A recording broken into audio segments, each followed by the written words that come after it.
Maria Jennings never imagined her life would come to this. Just 3 years ago, she was a respected medical nurse at St. David's Hospital in Atlanta, Georgia, known for her compassion, professionalism, and tireless dedication to her patients. But now, she stood in court, wearing second-hand clothes, trembling from both cold and humiliation, accused of stealing over $25,000 worth of hospital medical equipment. Maria's descent into homelessness was not born from laziness or crime, but from tragedy.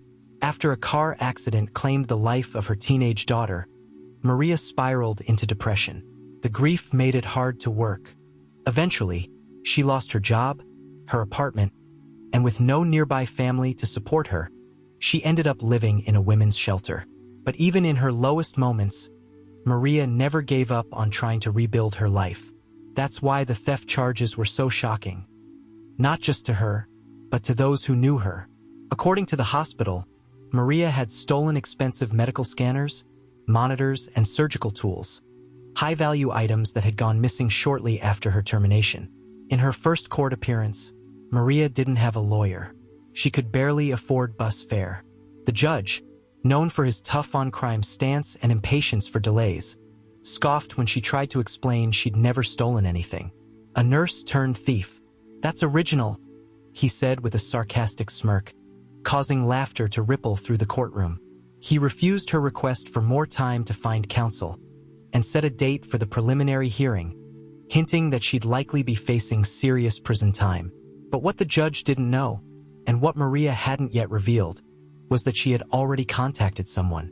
Not just anyone. An old patient's daughter, Victoria Hale, now a respected civil rights attorney, who remembered Maria's kindness when her mother was dying. Victoria dove into the case, and things didn't add up. Maria had been terminated due to emotional instability, yet had no history of misconduct. There were no security camera recordings showing Maria taking the equipment, just a logbook signed with her name on 2 nights when the items disappeared. Victoria began digging. She uncovered internal emails from a hospital supervisor who had been under audit for missing equipment. A whistleblower in the procurement office tipped her off. The supervisor had been using Maria's old credentials, still active in the system, to cover his tracks. To verify this, Victoria obtained surveillance footage through a subpoena. On both nights the thefts occurred, Maria wasn't even in the city. She had been checked in at a grief counseling center miles away.